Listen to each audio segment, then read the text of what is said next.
өнөөдөр уулын зурггүй болсон иргэн өвчтөе агаах цаг үеийн төслийн талаар мэдээллийг та бүхэнд хүргье. 15 цаг 45 минутанд 3 иргэнийг бас насварсан байдлаар олсоо. Ингээд 17 зурггүй болсон иргэдийн 10 удаа насварсан байдлаар одоо байлаа. Толгойд байна.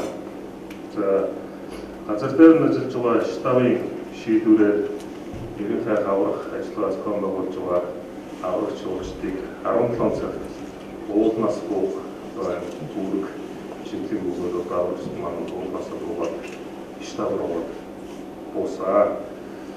Тэгэхээр эдгээр 10 одоо насварсан байдалтай болсон иргэдийг бол 3200 метрээс эхлэн хамгийн анхны иргэнийг бол олсон. Ингээд хамгийн сүүлийн 3 иргэнийг бол 3450 метрийн өндөөс олсон. Тийм мэдээлэл байна.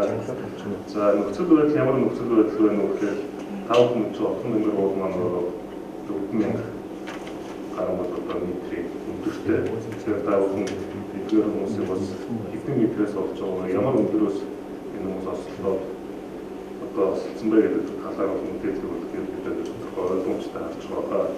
Өөрөөр хэлбэл 600-аас 800 метрийн доош уул асан нурам одоо унсан байна. За тэн дээр ажилласан нөхцөл байдлын мэдээлэлээр бол ерөнхийдөө маш хэмжээний застай, хад чулуутай, цасан нурам уулсан гэх юм тодорхой юм болсон байна. За иргэдийн тэнд одоо эсрэг байгаа иргэдийн одоо мэдээлэлээр бол тухайн одоо өмнө явсан хоёр бүлэг одоо өмнө явж нуранганд их дуучмаа гараад ингээд зас хүч нураа доошоо хацлуу онсон гэдэг бас өөрсдөө хэлж байгаа юм байна. За тухайн 12 мөнгө хойно үлдээ нөхцөл байдлыг бас харж байгаа. Тэгэхээр маш апортнаа доошоо буулгаад тэнцэнэ хоноод ингээд доошоо буулсан ийм мэдээлэл бол өгсөн байна. Тэгэхээр анх хахтаа бол болор хондог талаасаа авирал хийж гарсан юм байна. За уцаа буухтаа шууд одоо уулынхаа зүүн үр тал руу хавцал тал руу зуруу тал руу буусан байна. Зуруу бол анх хасан замаараа биш өөр замаар буусан байна. Энэ нь одоо тодорхой болж байна. Тэгээд одоо энэ застай бас учраас нуруу уусаад их зуруу энэ хоёр бүхэн осолцсон гэсэн юм анхны ахлыг ингээд хараад штабаас өгч мэдээлэлээр авчихсан. Одоо ийм мэдээлэл байна. За би бас нэг зүйлийг бас таа хүмүүс нийгмийн шударга өмнө дуу болоо болж бас иргэдийн дуу болоо гадар хэлж байгаа. Бидний хийж хэрэгжүүлж байгаа үйл ажиллагаанд Монгол улсын их хурлын засгийн газар улсын онцлог комитет ингээд бүрэн өндөрлөөс бүх дараалал хандуулж төрийн байгууллага одоо улсын байгууллагууд сайн санаа хүмүүсийг хандаж энэ дээр их анхаарал хандуулж ажиллаж байгаа. Энэ дээр ч гэсэн одоо төрийн байгууллагууд маш их анхаарал хандуулж ажиллаж байгаа. Үүнтэй бас энэ үйл ажиллагаанд холбоотой сөрөг худал мэдээлэлүүд энэ олон нийтийн мэдээллийн хэсгээс явж байна.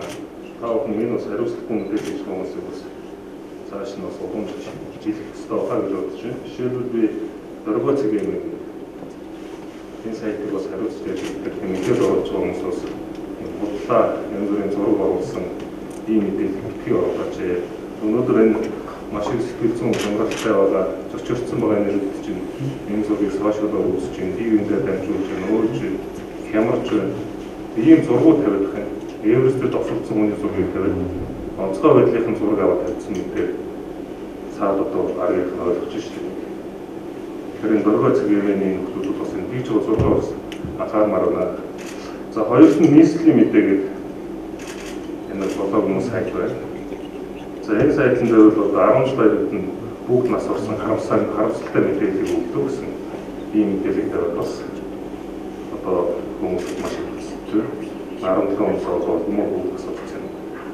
Тэгэхээр та бүхэн бас энэ мэдээллийг бас цаашин дамжуулж энэ хариуцлагагүй худал олон нийтийн зөрчилдүүлсэн сэтгэл санааны хямралт болсон иргэдэд одоо маш хүнд байдал орж байгаа ийм мэдээлэл зургуудад битгий оруулаач гэдэг ийм одоо зүйлийг та бүхэн бас цаашин дамжуулж ихийг та бүхнээс бас хүсье. Харагдах орчин сайжрах үед маргааш яг хизэнээс ирэх ажиллагааг эхлэх вэ?